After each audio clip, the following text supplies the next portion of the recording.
hello, my darling. Oh my gosh, I'm so excited that you're here today. Let me introduce you to everyone because everyone needs to get to know this amazing woman.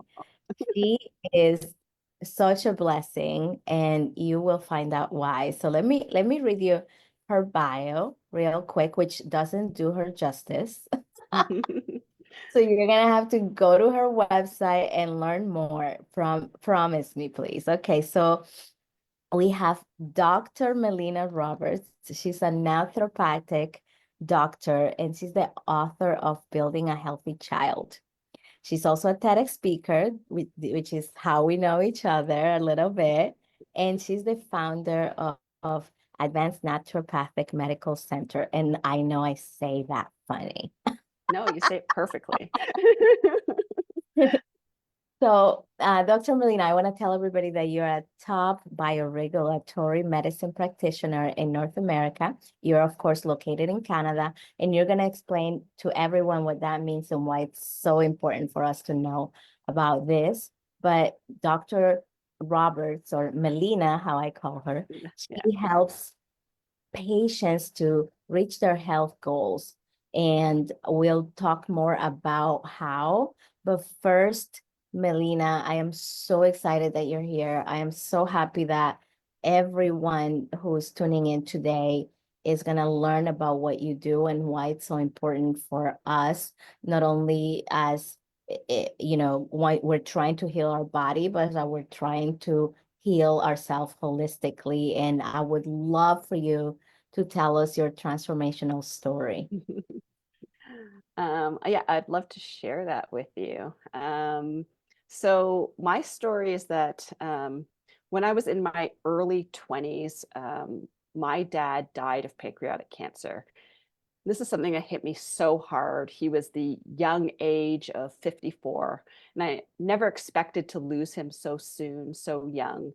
He was one of the most important people in my life, and he was gone so quickly. My dad and I had a special bond. I was definitely daddy's little girl. I felt unsettled that everyone was continuing with their lives and my world had just crumbled around me. As a second year student at the Naturopathic College, my dad's diagnosis propelled me to start researching ways to treat cancer. I was amazed to find that there was natural ways to treat cancer that was published in scientific journals that weren't being utilized by the conventional system. After I graduated from the Naturopathic College, I found practitioners and clinics that were successfully treating cancer using natural, unconventional approaches that looked at health and healing from a very different perspective. I wasn't able to save my dad, but I decided to dedicate my work to helping other people's loved one with this paradigm of health that I learned. Our bodies are designed to heal, recover, regenerate. Our body is doing that all the time. Wow. That is amazing. I mean, thank you for sharing about your dad. I can relate to being a daddy's girl. And, I can even imagine the pain and I'm really inspired by how you use that pain and turned it into a gift, which is exactly what we talk about in the gifts of pain. And you're in volume 2, Yeah. uh, which is one of my favorite colors right there. Yes. But you turned it into a gift for everyone around you. You started to do all that research. You started to do the heavy work, and you were on a mission to find out how this could potentially save somebody else's life, even though you couldn't do that for your own. And I admire you for that. And I'm so grateful that you have, because I know for a fact that you have been able to do that with other people. And I think that that's just remarkable. And that's the purpose of us being in the planet. And I know that I can feel that your dad is so proud Uh-oh, and thank knowing that you. you're doing that. And of course, I that your story is one that touches me. I don't invite just everybody to this series, but I knew your story from work that we've done together, and I just knew that it had to be in the book. But why would you say for you is important to share our stories? I think it's important to share our stories so that we can let other people know, like for me, let people know my origin story and why I do what I do, so that I can connect with them on a real, authentic human level. And so that people can realize and understand on a deep personal level. Um, they can understand that I understand what they're going through, Mm. and that I'm here to help them with their health challenges with the knowledge that I've accumulated over the years, and that I truly care for others. And you've really helped me to kind of craft that story. So I'm really very deeply appreciative of you. Oh, thank you so much. It's my honor. And that is, my origin story too is I have learned the power of storytelling, and that's why I help other people craft their stories. But I love how you mentioned that you understand what they're going through. So it's not just that you have the tools and the skills to help them, Yeah, which yeah, you obviously do, but you also have that deep connection to what that journey is like. And I think it's so important when we think about the people that we work with, yeah, that we choose people who are going to know what that looks like emotionally.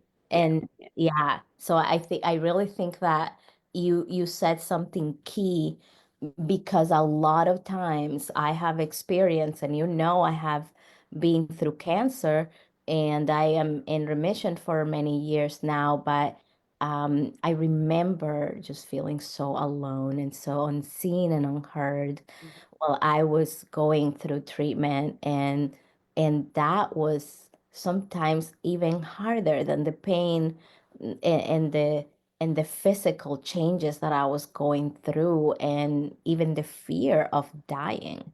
Yeah. So being working, collaborating with someone who's helping you heal, but also that can treat you with dignity and Yeah. respect, and to be there for you. I think that that's also one of the biggest gifts that you bring, and I'm grateful for that.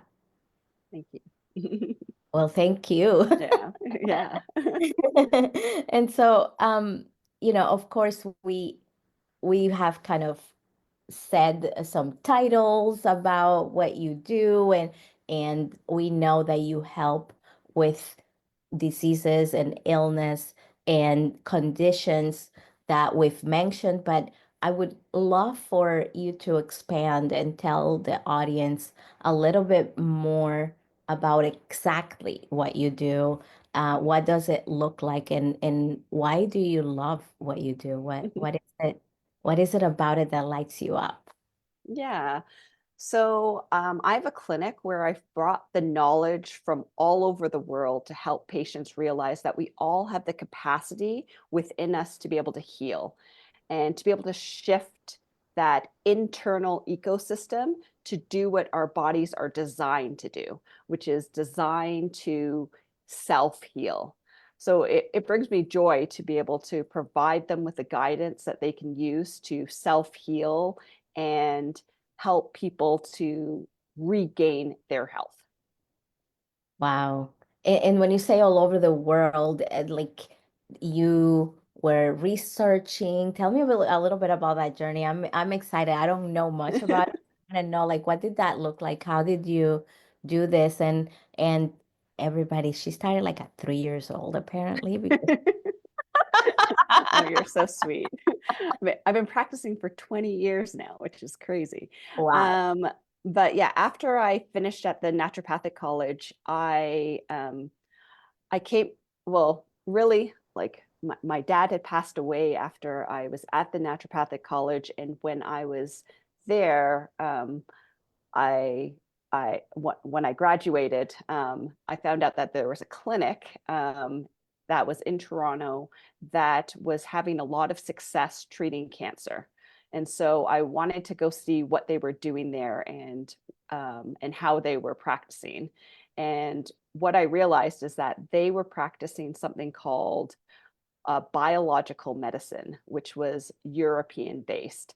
So then I wanted to do all the training for that. So then I ended up training with a doctor named Dr. Rao, who at that time ran a clinic in Switzerland called the Paracelsus Clinic. And I did a 2-year program with him, and that's a lot of the knowledge that I brought. And that like basically biological medicine Mm. uses therapies from basically a lot of like ancient practices, and then combines that with modern science. So that's really a lot of the foundation of the kind of practice that I run, is one that's like Wow. focused on biological medicine. Wow. That was a very solid foundation. And then talk about the journey that you've had over the last 20 years and how you look exactly the same. But Not sure, but I definitely have acquired more experience and knowledge and wisdom over the years. And I always say that knowledge is cheap, you know. I always say that experience and the wisdom that comes from experience is what we're looking for in someone who's practicing any kind of any kind of task or skill. And so you were working with people who taught you from their wisdom, from their, yeah, yeah, and then you developed your own. So I really think that you have such a wealth of not only information but intuition and also skills and tools that can help anyone. So that's amazing. That's yeah. really, really. And why do you think that this is so essential today? Well, I think that like there's so many people who suffer with health issues, and they think that there's nothing they can do. Um, and I think that these are people just that haven't realized that the body has an amazing ability to heal itself. And all we have to do is set up the right environment for it to do so. So that's why I think this work is so essential, because I think so many people are suffering, and we can help so many people to just get on the right track and be able to heal their bodies and to get out of pain. Yeah, I love that. And you keep mentioning that how our bodies have this ability to self-heal. And it always reminds me of my car accident where I actually was in a coma for 8 days, and Yeah, how I was so amazed that there were 19 broken bones in my body and that I had brain injuries, and how my body did what it had to do. Like yeah, there was nothing I could do other than let it rest and let, yeah, and be in certain position, obviously, like, yeah, and yeah.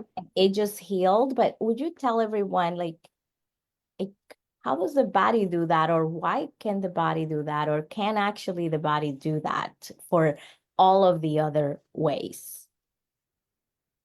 Um, so like how do we set up that environment? Is that what you're Yeah, yeah, asking? Yeah. yeah. So so in terms of setting up that environment, what we have to do is we have to identify what I do in my practice, and a little bit different in what you're talking about. But what we have to do is we have to identify stressors on the body. So what I call 6 stressors. We have to remove those stressors and then allow the body to be able to set up that environment to heal. So those stressors are food sensitivities, immune challenges, heavy metals, environmental toxins, everything emotional, and everything physical. So we remove all of those stressors, and then we set up an environment that allows that body to be able to heal. So that's the main protocol of how I approach and set up that environment to allow your body to heal, which I think is likely what was happening also when you broke all of those bones is that you were just, as long as you gave your body all of the right feedbacks and Mm. all the right nutrients, then your body was able to do the healing it needed to get you back to how you are as your healthy self today. I love that. And I think it can be so hard, I think, to when we're in pain, where we're suffering from an illness, to imagine ourselves as our healthy self. And Yeah, there are so many options out there that we really don't know what to try. And what would you say to someone who's on the fence about trying this type of medicine for themselves because they might not be sure, or because it's non-conventional yeah, and very unfortunately unknown? yeah. Well, I think you just have to start with just one shift that you can create to start shifting your body in the right direction and to create that healthy ecosystem within your body. So, whether it's eating healthy foods, having some awareness of toxins that you're exposed to, spending time in nature, drinking clean, filtered water, moving our bodies, having that ability to have quality sleep, having that Very unfortunately unknown. yeah, yeah, but that's one of the things that helps us to build that health, Yeah. our connection with community, and also thinking about our mental emotional state. So all of those things can all play a big role in, even you just take a look at one of those pillars, and we start creating this ecosystem of health within our body to help build true health, right from the beginning. I always say that we have to build that foundation, and sometimes that foundation is like um, is the boring everyday stuff that we do on a consistent basis. Yeah. Yeah. Yeah, it sounds really boring, but I think, as they try and compound what you have told them, we can become more of a believer, and we can think about, okay, there are other ways that I can collaborate or partner with my body. And of course, your clinic is in Canada. Yeah. Do you receive patients from all over the world? Tell me about that a little bit. Yeah, so we do see patients from all over. Yeah, so we see patients from all over Canada because we got a big country. So sometimes people are flying in, and then we also see patients from really all over. I'm going to say all over the world, because like even from the U.S., and then we'll get patients from Europe, we'll get patients from South America. So and really what we're doing, we offer lots of different therapies, and really what we're trying to figure out what are those stressors on the body, remove those stressors. We're trying to change up the terrain in the body to make the body healthier. And we do that. We have a number of different therapies that we use, everything from diet changes to supplements to IV therapies to different treatment modalities. So, in a lot of cases, patients are coming for like a 3 week span, and then they have like full days of different therapies that they're doing, from saunas to PMFs to Flow that helps to get the lymphatic system moving, and then they're getting IVs. So, yeah, and then they're coming for usually, 2 to 3 weeks. We get their body all set up, and then we can do consults from a distance or from online like we're doing right now. Oh, So I didn't even know that. That's amazing. yeah. Yeah, that's wonderful. And we're going to have Melina or Dr. Roberts information in the show notes so that you can definitely contact her clinic and get in touch with her and follow her everywhere, because she also provides amazing tips for our health and for that body terrain that she's talking about. So unfortunately, we're on time now, or at time. So what is one last thing that you want to share with everyone? What is like one step that they can take or one insight that you want to leave them with before we close today? It's always a tough question when I have to break it down to one thing. But I know that when we've been together before, I've mentioned the benefits of doing things like grounding. So walking barefoot on the earth is just one step, one thing that we can do where we get some like really some huge benefits for us to be connected with the earth, and we get some negative ions that are actually very healing for our bodies. So if you could just do one thing today, I think it's to like walk barefoot on the earth. I think it's a great way to be connected with the earth and get some healing energy from the earth. Oh my gosh, I'm going to add that to my daily to-dos. Yeah, yeah. I completely forgot about that Yeah. one. Thank you so much for the Yeah. reminder. Thank you so much for your wisdom and for being here. And I'm just really grateful that you shared your wisdom with us. And I hope that everyone can get in touch with you and read her story on the Gifts of Pain Volume 2 because it is really inspirational. Thank you, Melina. I Thank you, appreciate Elina. I you. appreciate, yeah. Oh, it's been such a ride. And thank you, everybody, for being here at the Yeah. Transformational Storyteller Show. See you next time. Yeah. Thank you. So